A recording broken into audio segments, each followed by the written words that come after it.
Israel, America, Iran ఈ 3 దేశాల పేర్లు ఇప్పుడు ప్రపంచ వార్తల్లో ప్రతిరోజు వినిపిస్తున్నాయి. మిస్సైళ్లు, డ్రోన్లు, ఎమర్జెన్సీ అలర్ట్లు. మధ్యప్రాచ్యం మొత్తం ఉద్రిక్తంగా మారింది. ప్రశ్న ఒకటే, ఇది సాధారణ ఘర్షణ లేక మూడవ ప్రపంచ యుద్ధానికి ఆరంభమా? ఈ వీడియోలో పూర్తి వివరాలు తెలుసుకుందాం. ఇజ్రాయెల్ మరియు అమెరికా కలిసి ఇరాన్లోని కొన్ని కీలక లక్ష్యాలపై దాడులు ప్రారంభించాయి. వారి ప్రధాన లక్ష్యం ఇరాన్ అణు కేంద్రాలు, క్షిపణి తయారీ యూనిట్లు, సైనిక స్థావరాలు. ఇజ్రాయెల్ చెబుతోంది, ఇరాన్ అణు ఆయుధాలు తయారు చేస్తోంది, అది పూర్తవకముందే ఆపాలి. అమెరికా చెబుతోంది, ప్రపంచ భద్రత కోసం ఇది అవసరం. ఇరాన్ వెంటనే ప్రతీకారం తీర్చుకుంది. ఇజ్రాయెల్ వైపు మిస్సైళ్లు ప్రయోగించింది. అమెరికా సైనిక స్థావరాలపై కూడా హెచ్చరిక దాడులు చేసింది. ఇప్పుడు రెండు వైపులా ఉద్రిక్తత గరిష్ట స్థాయిలో ఉంది. ఈ సమస్య కొత్తది కాదు. 1979లో ఇరాన్లో జరిగిన ఇస్లామిక్ విప్లవం తర్వాత ఇరాన్ మరియు అమెరికా మధ్య సంబంధాలు పూర్తిగా మారిపోయాయి. ఇరాన్ ప్రభుత్వం ఇజ్రాయెల్ను అధికారికంగా శత్రువుగా చూస్తోంది. ఇజ్రాయెల్ మాత్రం ఇరాన్ అణు కార్యక్రమాన్ని తమ దేశానికి ముప్పుగా భావిస్తోంది.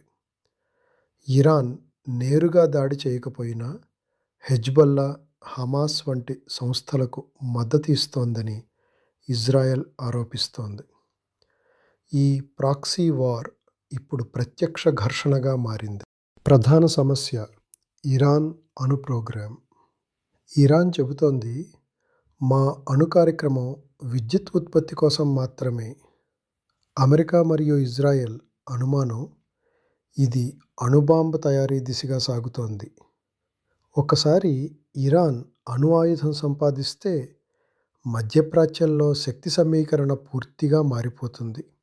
అందుకే ఇజ్రాయెల్ ముందుగానే చర్య తీసుకుంటోంది. 2025 జూన్లో ఇజ్రాయెల్ ఇరాన్పై అకస్మాత్తుగా వైమానిక దాడులు ప్రారంభించింది.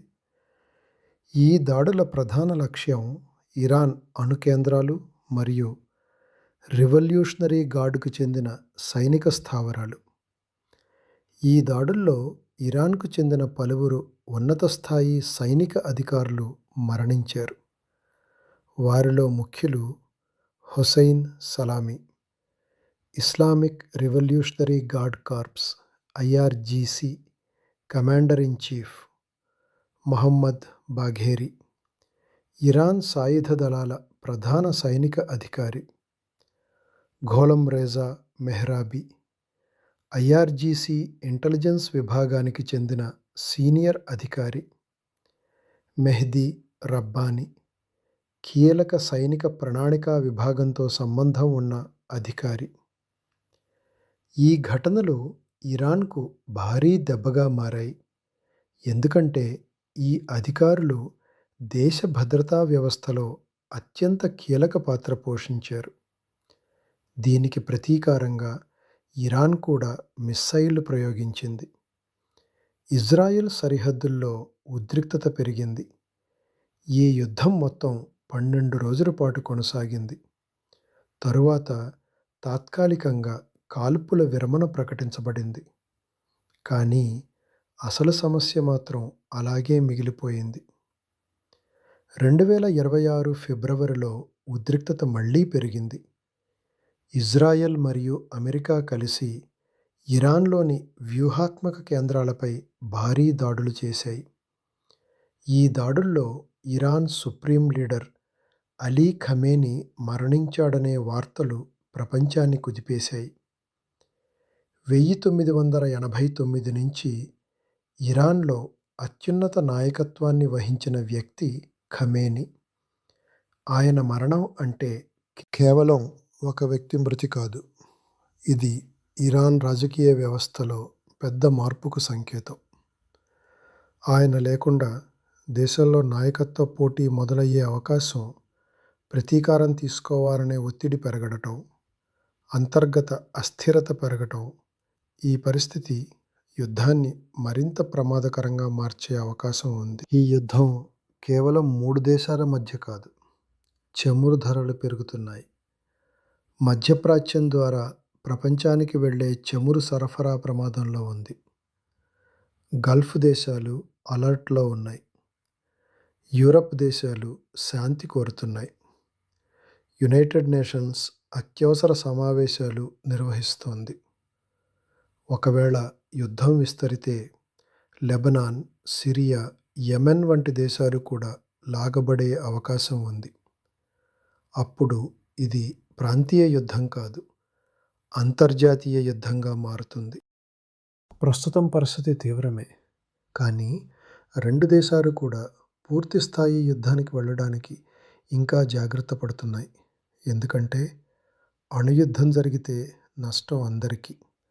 ఆర్థిక వ్యవస్థలు కూలిపోతాయి, ప్రపంచ మార్కెట్లు దెబ్బతింటాయి. అందుకే ఇంకా డిప్లొమసీకి అవకాశం ఉంది. ఇది కేవలం ఒక సైనిక ఘర్షణ కాదు, ఇది శక్తి సమీకరణాల పోరు. భవిష్యత్తు మధ్యప్రాచ్యం ఎలా ఉండబోతుందో నిర్ణయించే పోరు. ఇరాన్ అణు కార్యక్రమం ఆగుతుందా లేక మరింత వేగంగా ముందుకు వెళ్తుందా? అమెరికా ఎంతవరకు జోక్యం చేసుకుంటుంది? ఇజ్రాయెల్ ఎంతవరకు ముందుకెళ్తుంది? ప్రపంచం మొత్తం ఇప్పుడు ఎదురు చూస్తోంది. ఈ పరిస్థితి ఎలా మారుతుందో రాబోయే కొన్ని వారాలు చాలా కీలకం. ఈ యుద్ధం ఎక్కడ ఆగుతుంది అనేది కేవలం ఈ 3 దేశాల చేతుల్లో లేదు, ప్రపంచ భవిష్యత్తు కూడా దీనిపై ఆధారపడి ఉంది. వీడియో నచ్చితే లైక్ కొట్టండి, మీ ఫ్రెండ్స్ అందరికీ షేర్ చేయండి. ఇంకా ఇలాంటి కంటెంట్ కోసం ఛానల్ని సబ్స్క్రైబ్ చేసి బెల్ ఐకాన్ ప్రెస్ చేయడం మర్చిపోకండి.